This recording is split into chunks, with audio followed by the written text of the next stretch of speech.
বিভিন্ন দলমতের যারা আছেন গুরুত্বপূর্ণ ব্যক্তিবর্গ, আসসালামু আলাইকুম। গণমাধ্যম রাষ্ট্রের অন্যতম একটি গুরুত্বপূর্ণ স্তম্ভ। আমরা যা দেখাই তাই আসলে সংবাদ হয়। তো বিগত সরকারের আমলে যদি একটু ছোট করে বলি, আমাদের সাংবাদিকদের মধ্যে অনেকেই চেষ্টা করেছেন অন্যায় অনিয়ম তুলে ধরতে, আবার সিস্টেমের কারণে অনেকে পারেন নাই। এবং শুধুমাত্র সাংবাদিক না, প্রত্যেকটা সেক্টরই বাংলাদেশের যে বিগত যে সিস্টেম আছে, সিস্টেমের কারণে আমরা অনেকে অনেক কিছু জনগণের এবং আমাদের যে দায়িত্ব, এথিক্যাল যে জায়গাটা, সেই জায়গাটা আমরা প্রত্যাশা অনুযায়ী দিতে পারি নাই।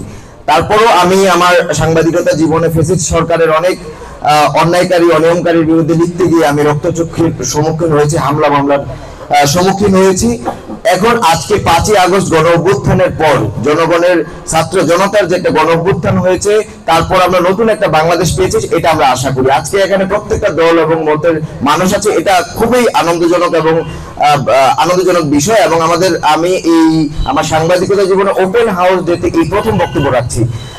তো যে বিষয়টা বলতে চাই যে বিগত সময় আমরা দেখেছি সরকারের পাঁচাটা সাংবাদিকতা এবং বিভিন্ন নির্দিষ্ট ব্যক্তি মত এবং গোষ্ঠীর পক্ষে সাংবাদিকতা যেটি জনগণের বিপক্ষে যায় আমরা দেখেছি।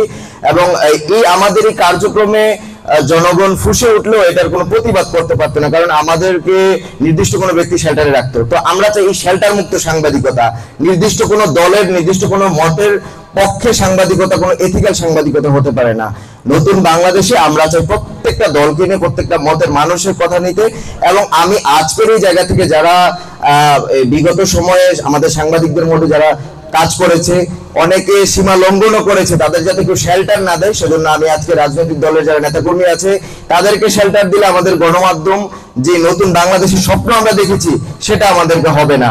আমি প্রশাসনের যারা আছেন তাদেরকে অনুরোধ করব যে আমাদের সাংবাদিকদের মুক্ত সাংবাদিকতা করতে এবং যে অন্যায়কারী তার বিরুদ্ধে লিখতে যদি কোনো রক্তচক্ষুর সামনাসামনি হতে হয়, এবং আমাদের নিরাপত্তার দায়িত্ব আপনারা নিশ্চিত করবেন, এটা আমি আশা করব। ইতিমধ্যে 11 সদস্যের গণমাধ্যম সংস্কার কমিটি হয়েছে, তারা তাদের কাজ করবে এবং আশা করি যে গণমাধ্যম রাষ্ট্রের অন্যতম একটা স্তম্ভ, এই স্তম্ভটা আপনারা জনগণ আমাদেরকে সাপোর্ট দিবেন এবং প্রত্যেকটা দলমত যা আমরা যাতে নির্বিঘ্নে এবং সুন্দরভাবে কাজ করতে পারি। কোনো দল মতের নির্দিষ্ট কারো এজেন্ডা হয়ে কাজ করতে চাই না। আমরা সাংবাদিক, আমরা সুন্দরভাবে সাংবাদিকতা করতে চাই, সেজন্য আপনারা সবাই সাথে থাকবেন এবং আমাদের নিরাপত্তা নিশ্চিত করবেন এবং সার্বিক দলমত নির্বিশেষে একটা সুন্দর বাংলাদেশ গড়ব। আমাদের গণমাধ্যম আরো সুন্দর হবে সেই প্রত্যাশা রাখছি। আল্লাহ হাফেজ। আমি মাহফুজুর রহমান, সাংগঠনিক সম্পাদক, মতলব উত্তর অনলাইন প্রেস ক্লাব।